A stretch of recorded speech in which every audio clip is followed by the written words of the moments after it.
चलिए देखिए यहाँ पे आज जो हमारा चैप्टर है द्विघात समीकरण एक्सरसाइज 3 के बी का प्रश्न आज 9 से पढ़ना है, लेकिन उससे पहले कुछ प्रॉब्लम है। उस प्रॉब्लम को सॉल्व करके प्रश्नावली को आगे बढ़ाया जाएगा। अगर बात किया जाए तो अभी हम पढ़ रहे हैं भारतीय भवन का गणित, जिसमें हमारा जो चैप्टर चल रहा है द्विघात समीकरण है, और प्रश्नावली 3 का भी पेज नंबर का बात किया जाए तो पेज ए 108 है। इस प्रश्नावली में कुछ परेशानियां, कुछ प्रॉब्लम है। सबसे पहले उस प्रॉब्लम को दूर करके और फिर प्रश्नावली को आगे बढ़ाया जाएगा। 7 का 9वां, 8 का दूसरा और 8 का 7वां, ये 3 प्रश्न प्रॉब्लम में है। सबसे पहले हम इस तीनों प्रश्न को देखेंगे और उसके बाद 8 का 12, 8 का 12 नंबर, इसके बाद फिर हम अपने प्रश्नावली को आगे बढ़ाएंगे। चलिए, जब भी आपका पढ़ाई स्टार्ट होता है, जब भी आपको मैथ समझाया जाता है, आपको एक बात बताया गया है कि गणित पढ़ना जरूरी क्यों है। ठीक है, गणित पढ़ना क्यों जरूरी है आपको हमेशा बताया जाता है, क्योंकि गणित ही एक ऐसा विषय है जो 100 अप टू 100 स्कोर करने में हमारी सहायता करता है। उसके अलावा कोई भी सब्जेक्ट हो, आप रिजल्ट उठाकर देख लीजिए, 100 अप टू 100 स्कोर करना बहुत ही ज़्यादा मुश्किल वाला काम है, लेकिन सिर्फ गणित ही एक ऐसा विषय है जहाँ पे हम 100 अप टू 100 स्कोर कर सकते हैं। चलिए, सबसे पहले हम 7 का 9वां प्रश्न देखेंगे। 7 का 9वां प्रश्न कह रहा है यहाँ पे कि 9a square b square x square, जरा आप प्रश्न मिलाते रहेंगे। 9a square b square x square, 9a square b square x square, उसके बाद है माइनस 48abcd एक्स, और उसके बाद है plus 64c square D square बराबर में 0। अब 7वां नंबर प्रश्न का डिमांड था कि बताइए यहाँ पे जो समीकरण दिया गया है उसकी मूल की प्रकृति क्या है, उसकी मूल की प्रकृति क्या है, यानी कि उसका जो मूल आएगा वास्तविक आएगा या अवास्तविक आएगा या समान आएगा या फिर असमान आएगा।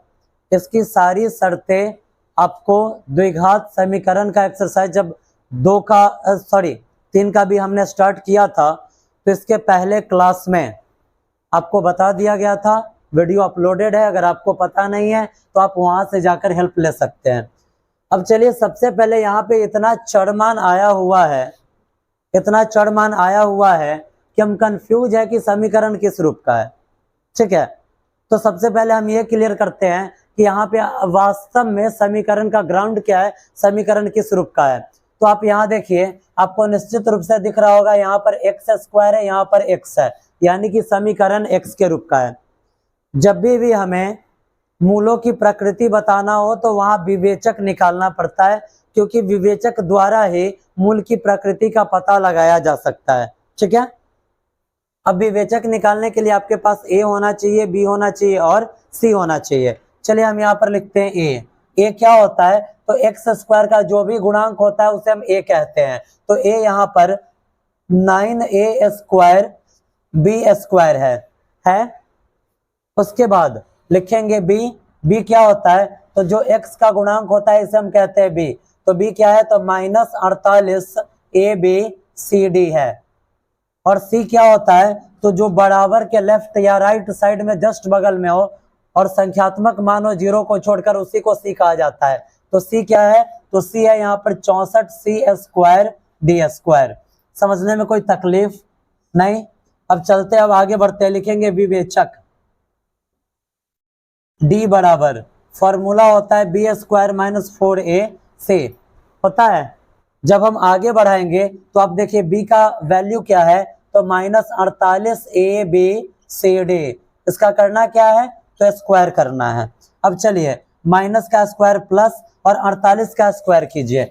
जब आप 48 का स्क्वायर करते हैं तो 48 में 48 से आपको मल्टीप्लाई कर देना है। 8 8 64 का 4 बचा 6, 8 चौका 32 और 6 38, 4 8 32 का 2 हासिल 3, 4 चौका 16 और 3 19, 4 8 2 10 का 0 हासिल 1, 9 3 12 13 का 3 हासिल 1 और 1 1 2, कितना आया 23 0 4। कितना आया, तो 23 0 4 आया।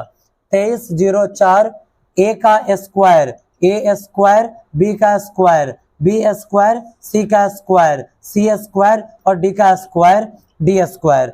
अब -4 और इनटू में है a, तो गुणे दे ही देते हैं। a का वैल्यू क्या है, तो a का वैल्यू है 9a square b square, 9a square और उसके बाद b स्क्वायर, और गुणा में आता है c का वैल्यू क्या है, तो c का वैल्यू है 64 c स्क्वायर d स्क्वायर। अब आप आगे बढ़िए।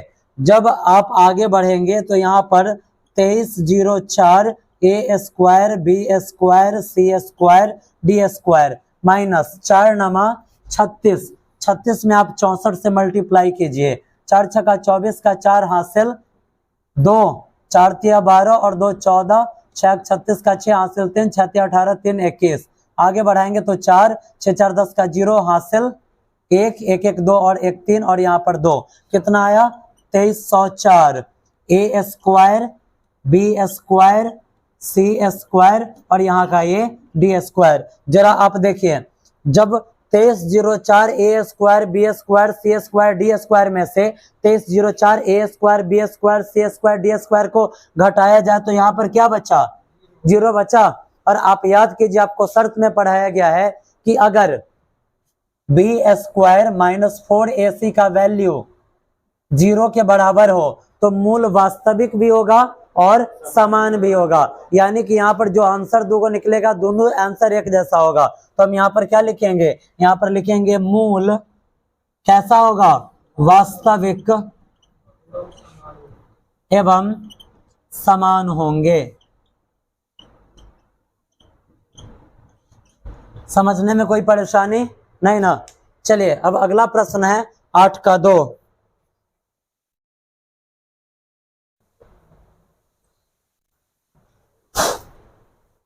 8 नंबर प्रश्न कह रहा है कि यदि मूल वास्तविक हो, यदि मूल वास्तविक हो, मूल वास्तविक दो कंडीशन में होता है। शर्त में बिल्कुल इजी विधि से आपको बताया गया था कि मूल वास्तविक कब होगा, तो जब विवेचक का मान या तो प्लस में आए और या फिर शून्य आए। अगर विवेचक का मान प्लस में आता है या फिर 0 आता है तो मूल वास्तविक होता है, और अगर विवेचक का मान माइनस में आ जाए तो वहां पर मूल वास्तविक नहीं होगा, यानी कि अवास्तविक हो जाएगा। अब यहाँ पर मूल किस कंडीशन में निकालना है, तो मूल तब ये निकालना है जब समीकरण कैसा हो, वास्तविक हो। अगर समीकरण अवास्तविक होगा तो मूल निकलेगा क्या, नहीं निकालना है। चलिए आगे बढ़ते हैं। प्रॉब्लम को पहले खत्म किया जाए, उसके बाद एक्सरसाइज को आगे बढ़ाया जाएगा।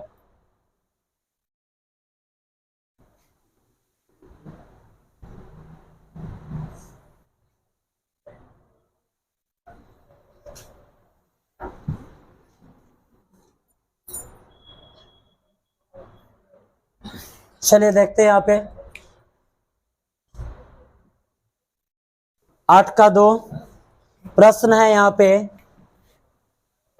a square p square x square और माइनस में q स्क्वायर, माइनस में q स्क्वायर के बराबर में 0, यही प्रश्न है। कह रहा है कि अगर इसका मूल वास्तविक होगा तो इसके मूल भी आप बताएंगे। अगर इसका मूल वास्तविक नहीं हुआ यानी कि अवास्तविक हो गया तो फिर आपको इसका मूल नहीं निकालना है। मूल वास्तविक कब होगा, फिर से बता दिया जा रहा है, जब विवेचक का मान प्लस में आ जाए या 0 आ जाए तो मूल क्या हो जाएगा, वास्तविक होगा।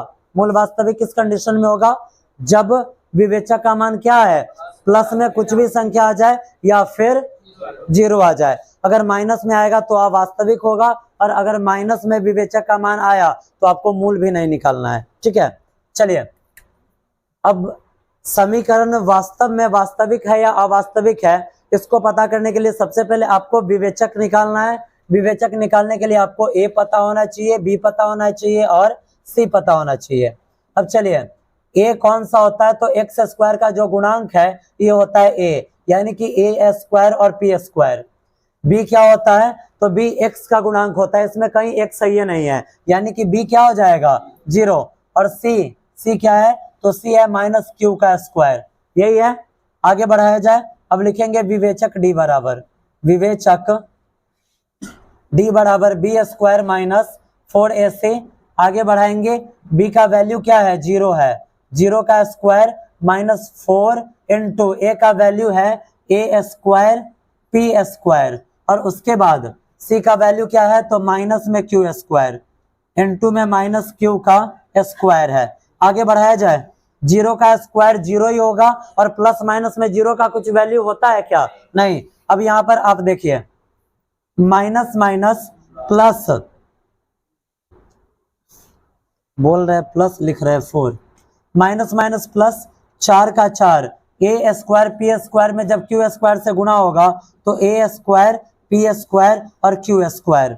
जरा आप यहाँ पर ये बताइए आंसर आपको माइनस में मिला है या प्लस में, तो मूल वास्तविक हुआ या अवास्तविक, और जब मूल वास्तविक हुआ तो इसका आंसर निकलेगा या नहीं निकलेगा, निकलेगा। चलिए आगे बढ़ाते हैं, जब हम इसे आगे बढ़ाएंगे तो हम लिखेंगे यहाँ पे समीकरण का मूल क्या है वास्तविक, और यहाँ पर देखिए आंसर प्लस में आया है 0 नहीं है, अगर यहाँ पर 0 होता तो मूल समान भी होता, लेकिन यहाँ पर प्लस में आंसर आया है, तो इसीलिए मूल समीकरण का मूल वास्तविक एवं क्या होगा असमान होगा, असमान होगा, यानी कि जो दो का आंसर निकलेगा दोनों अलग अलग होगा। ठीक है, अब हम मूल निकालते हैं, तो हम विश्वास कर सकते हैं कि आपको मूल का फॉर्मूला याद होगा। मूल x बराबर क्या होता है minus b plus minus under root d बटा 2a। आगे बढ़ाया जाए, देखिए माइनस है तो माइनस, बी का वैल्यू क्या है 0 है, plus minus under root d का वैल्यू क्या आया हुआ है, तो 4a square b square q square, और बट्टा में 2 गुणे ए का वैल्यू क्या है, ए का वैल्यू है ए स्क्वायर और उसके बाद पी स्क्वायर, यही है ना। आगे बढ़ाया जाए प्रश्न को, जब इस प्रश्न को हम आगे बढ़ाएंगे तो आप बताइए 0 का प्लस माइनस में कुछ भी वैल्यू है क्या, नहीं है, तो इसको हम हटा दें, हटा सकते हैं। चलिए देखिए बिल्कुल आप इतना बड़ा ये प्रश्न है, इतना ज्यादा इसमें ये लिखा हुआ है, इसके लिए टेंशन नहीं लेना, बिल्कुल इजी प्रश्न है। कैसे, तो देखिए 0 का प्लस माइनस में कोई भी वैल्यू नहीं है, तो प्लस माइनस यहाँ पर लिखा गया, 4 का वर्गमूल क्या होता है, 4 का वर्गमूल 16 कौन बोला है, 4 का वर्गमूल होता है 2, और उसके बाद देखिए ए का स्क्वायर, स्क्वायर से रूट कट गया ए बाहर, बी का स्क्वायर, स्क्वायर से रूट कट गया बी बाहर, और क्यू का स्क्वायर, स्क्वायर से रूट कट गया तो क्यू बाहर, बट्टा में नीचे देखिए 2 से ए स्क्वायर पी स्क्वायर में गुणा होगा तो 2a स्क्वायर पी स्क्वायर लिखा गया। समझने में कोई तकलीफ, अब आगे बढ़ते हैं, देखिए कितना इजी प्रश्न है, कहीं पर किसी भी तरीका का कंफ्यूजन होगा ही नहीं। आगे बढ़ा रहे हैं इसे, अब ये जो प्लस माइनस है ये क्या इंडिकेट करता है कि एक बार इसे प्लस में लिखो और एक बार इसे माइनस में। एक बार प्लस में लिखिए 2ab बट्टा में 2a स्क्वायर और पी स्क्वायर, सॉरी अरे यहाँ बी नहीं ना है, हो पी था ना, ये पी है ना, और ये भी यहाँ पे पी बचा ना, तो ये भी यहाँ पे पी हो जाएगा, ए स्क्वायर पी स्क्वायर और कॉमा माइनस में 2a बट्टा में 2a स्क्वायर पी स्क्वायर। समझने में कोई तकलीफ है क्या? अब जरा आप देखिए बाबू, यहाँ पे 2 से 2 कट गया, एगो ए से इसमें का एगो ए कटा, एगो ए बचा, और एगो यहाँ पे पी से यहाँ का एगो पी कटा और एगो पी बच गया। अब इधर आइए, 2 से 2 कटा, एगो ए से इसमें का एगो ए कटा, एगो ए बचा, एगो पी से इसमें का एगो पी कटा, एगो पी बचा।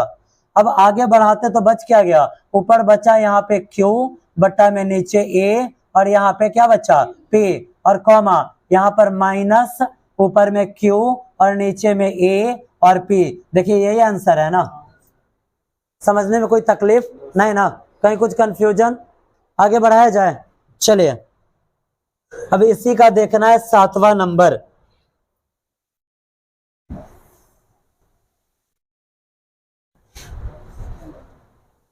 जितना एबीसी वाला था वही प्रॉब्लम है क्या बुआ?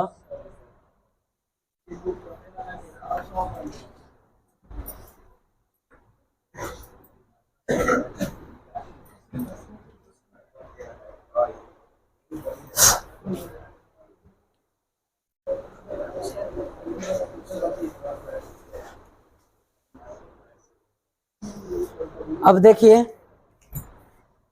8 का 7वां नंबर प्रश्न, 8 का 7 नंबर प्रश्न कह रहा है कि a square x square, a square x square minus 3ab x, 3ab x plus 2b square plus 2b square के बराबर में क्या है, क्या है फिर? सर ये 12वां है, 12वां प्रश्न है, 12वां भी प्रॉब्लम में है, इसे बता दिया जाए उसके बाद 7वां बता देते हैं, ठीक है? 7वां बट्टा वाला है। आगे 7वां 18 एक्स स्क्वायर। यहां देखिए बाबू 8वां नंबर प्रश्न है, डिमांड सेम है। डिमांड क्या है? डिमांड यही है कि अगर इसका मूल वास्तविक हो तो मूल बताइए, और अगर मूल वास्तविक ना हो तो इसका मूल नहीं बताना है, ठीक है? अब आगे बढ़े, यहाँ पे अब आगे बढ़ते हैं। यहाँ पे अगर हमें मूल पता करना है तो उससे पहले हमें विवेचक निकालना पड़ेगा, और विवेचक निकालने के लिए हमें ए बी और सी पता होना चाहिए। चलिए सबसे पहले आप देखिए कि समीकरण किस रूप का है, तो समीकरण एक्स के रूप का है। तो यहाँ हम लिखेंगे क्या, ए, तो ए का वैल्यू ए स्क्वायर, बी का वैल्यू क्या हो जाएगा -3ab, और सी का वैल्यू 2b का स्क्वायर। यही है ना? आगे बढ़ाया जाए। जब हम इसे आगे बढ़ाएंगे बाबू तो आप देखिए, अब यहां लिखेंगे विवेचक d बराबर b square minus 4ac, b का वैल्यू क्या है तो -3ab, और -4a का वैल्यू a स्क्वायर, और c का वैल्यू 2b स्क्वायर। यही है ना? आगे बढ़ाया जाए।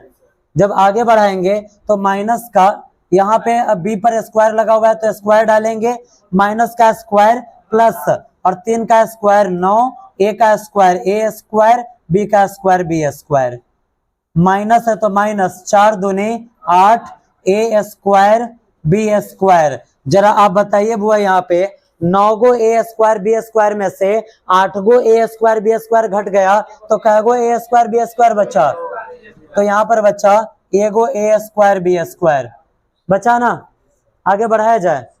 जब हम आगे बढ़ाएंगे इस प्रश्न को, जब हम आगे बढ़ाएंगे तो जरा आप देखिए, यहाँ जो हमारा आंसर आया है, यहाँ जो हमारा आंसर आया हुआ है प्लस में है या माइनस में?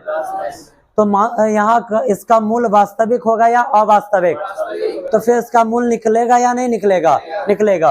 अब हम यहाँ पर लिखेंगे, क्या लिखेंगे? हम लिखेंगे समीकरण के मूल वास्तविक एवं क्या होंगे, समान या असमान? असमान होंगे।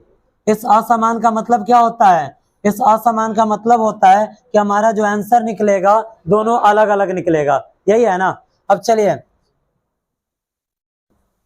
हम विश्वास कर सकते हैं कि आपको इसका फॉर्मूला याद हो। मूल x बराबर -b प्लस माइनस √d/2a।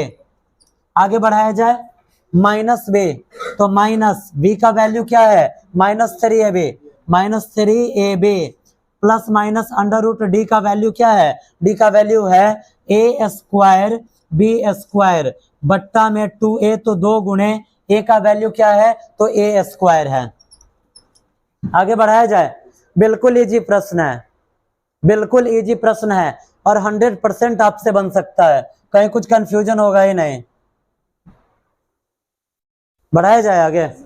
जब हम आगे बढ़ाएंगे तो देखिए माइनस और माइनस प्लस 3ab का 3ab plus minus under root a square b square है, स्क्वायर से रूट कट गया और स्क्वायर से रूट कट गया, तो यहां पर क्या आएगा ए बी बट्टा में 2a स्क्वायर, यही है ना।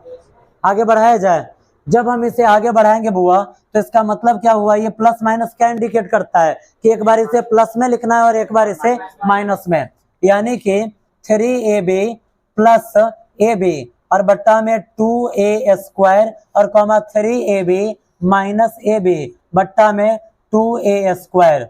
आगे बढ़ाया जाए, 3 गो ab में एक और ab जोड़ दिया था, क्या गो ab 4ab बट्टा में 2a स्क्वायर कॉमा 3 गो ab में से एक गो ab घट गया तो 2 गो ab बट्टा में 2a स्क्वायर। समझने में कोई तकलीफ है क्या, जरा अब आप देखिए, 2 दूनी 4 कटा, यहाँ से एक से यहाँ का एगो ए कट गया, एगो ए बच गया, 2 से 2 कटा, यहाँ से एगो से एगो ए कट गया, एगो ए बच गया, यानी कि कुल मिलाकर कहानी क्या आया, तो 2b और बट्टा में a और कॉमा यहाँ पर b बट्टा में a, यही हो जाएगा आपका आंसर। ये आपका 12वां क्लियर हुआ, समझने में कोई तकलीफ नहीं ना। अब चलिए एक और प्रश्न प्रॉब्लम में आपका है 8 का 7वां, 8 का 7वां।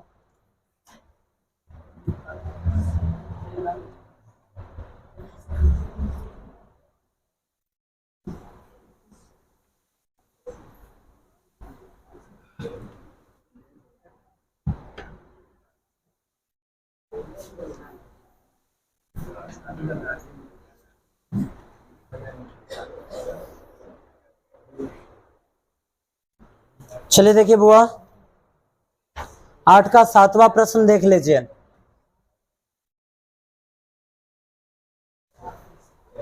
8 का 7वां प्रश्न है 18x स्क्वायर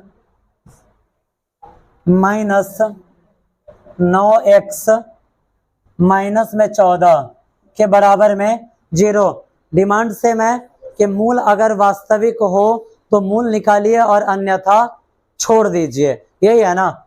अब मूल वास्तविक है या नहीं ये कैसे पता चलता है, तो विवेचक से पता चलता है, और विवेचक निकालने के लिए हमारे पास a, b और c होना चाहिए, जो कि यहाँ पर दिया हुआ है, हमें लिखकर और विवेचक पहले निकालना है।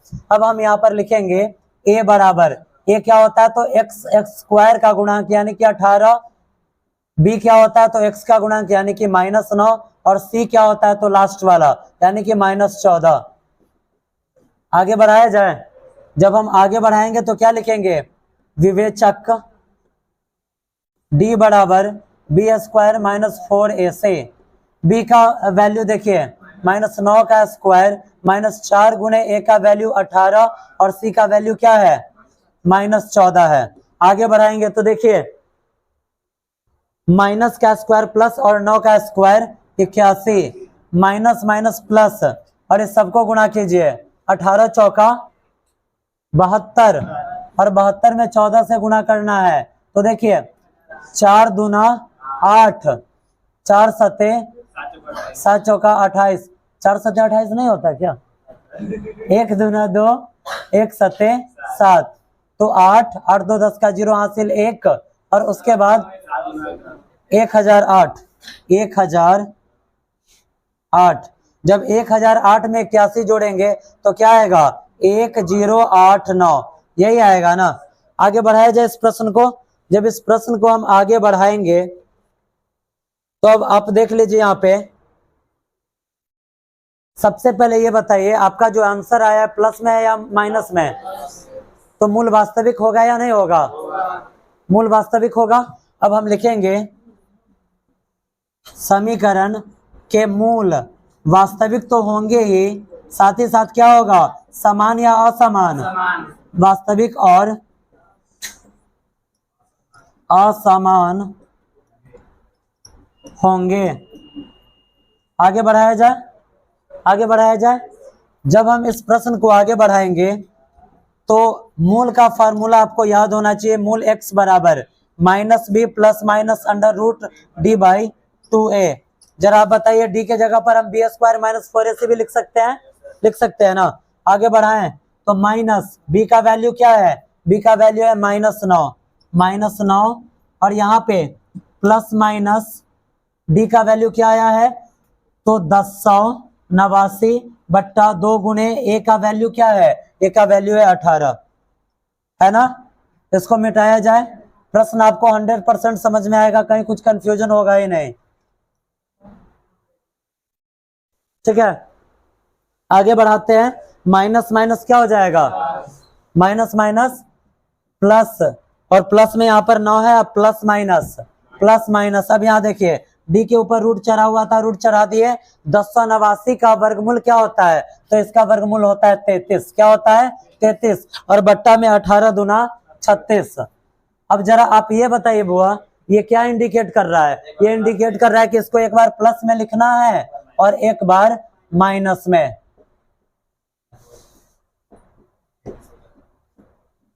आगे बढ़ाएंगे, 33 में 9 जोड़िए, कितना आ जाएगा, 42, और बट्टा में नीचे 36, और 9 में से 33 को घटाइए तो क्या आ रहा है, 9 में से अगर 33 को घटाते हैं तो 24 नहीं, -24, -24 बट्टा में 36। अब जरा आप देखिए ये किस पायरा से कट रहा है, 6 7 42, 6 1 36, 6 चौका 24 और 6 1 36। अभी भी ये कटेगा, 2 दूना 4, 2 तिया 6, यानी कि एक आंसर इसका आया 7 बट्टा 6, कॉमा एक आया -2 बट्टा 3। यही हो जाएगा इसका जवाब, यही है। आगे बढ़ाया जाए। अब चलिए, आपका प्रॉब्लम खत्म हुआ, अब हम बढ़ते आगे 9 नंबर प्रश्न की तरफ।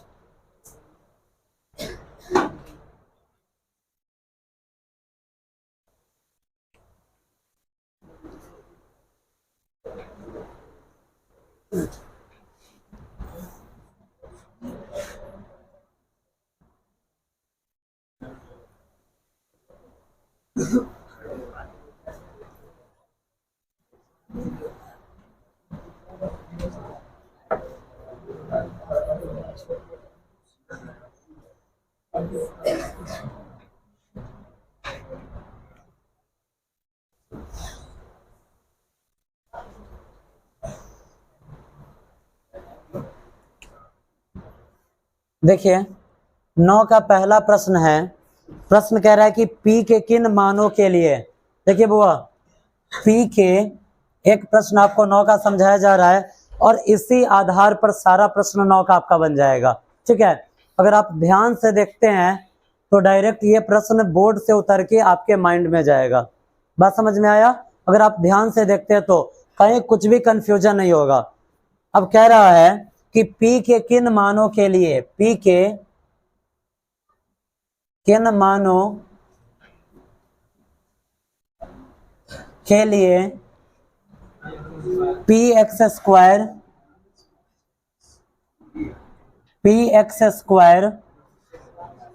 -5x + 3 बराबर 0 के मूल बराबर है, के मूल बराबर है। लिख दिया गया। वाकई में इस प्रश्न का सेंस क्या है और ये आपसे निकलवाना क्या चाह रहा है। प्रश्न कह रहा है कि P के किन मानों के लिए px स्क्वायर -5x + 3 बराबर 0 के मूल बराबर है। मूल बराबर है, मूल बराबर का अर्थ क्या हुआ, मूल बराबर का अर्थ होता है कि मूल बराबर तभी होता है जब b स्क्वायर -4ac का वैल्यू किसके बराबर हो, 0 के बराबर हो। यानी कि ये जो d है, d का वैल्यू क्या आना चाहिए, 0 आना चाहिए। अब प्रश्न आपसे कह रहा है कि ये जो p है ना, ये जो p है, इस p के जगह पर हम कौन सा मान डालें, इस p के जगह पे हम कौन सा मान डालें कि हमारा जो विवेचक है उसका वैल्यू क्या आ जाए, 0 आ जाए। देखिए इसमें जब मूल बराबर पूछेगा तो 0 डालना है, अगर मूल असमान पूछेगा तो असमान तो पूछेगा ही नहीं। ठीक है, क्योंकि जब भी वैल्यू निकलता है तो एक साइड 0 लेकर ही निकलता है। ठीक है, जब भी आपसे पूछेगा तो मूल बराबर पड़ी प्रश्न पूछेगा, और इसमें 3 प्रश्न है, तीनों मूल बराबर पड़ी है। और जब ये मूल बराबर पूछा, आपको समझ लेना है कि डी का वैल्यू यहाँ पर क्या दे रहा है, 0 दे रहा है। आगे बढ़ाया जाए। जब इसे हम आगे बढ़ाएंगे तो यहाँ लिखेंगे, चूंकि समीकरण यहाँ क्या दिया हुआ है, px² माइनस 5x प्लस 3 बराबर क्या है, 0 है। अब यहाँ लिखेंगे तो a बराबर, a का वैल्यू क्या होगा, b का वैल्यू और c का वैल्यू 3 हो जाएगा ना। अब हम लिखेंगे क्या, कह रहा है कि मूल बराबर हो, लिखेंगे समीकरण का मूल बराबर तब होगा जब समीकरण b² माइनस 4ac बराबर 0 के रूप का हो, या आप इसको मिटा दीजिए, यहां पर लिख दीजिए d बराबर 0 के रूप का हो। समझने में कोई तकलीफ नहीं ना। अब आइए, जब आपके पास ए बी सी है तो आप क्या निकालेंगे, विवेक्तर या विवेचक, ये निकालेंगे ना। अब हम यहाँ पर लिखेंगे विवेचक d बराबर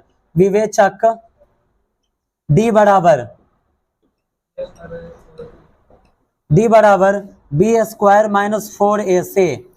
अब आप देखिए विवेचक d का वैल्यू क्या होना चाहिए, किस कंडीशन में, जब मूल क्या बोले, बराबर बोले। ठीक है, विवेचक d का वैल्यू 0 होना चाहिए, कब, जब मूल बराबर बोले। तो d का वैल्यू वहां पर क्या है, 0 के बराबर में b क्या है, तो -5 का स्क्वायर माइनस 4 गुने a का वैल्यू है p और c का वैल्यू है 3।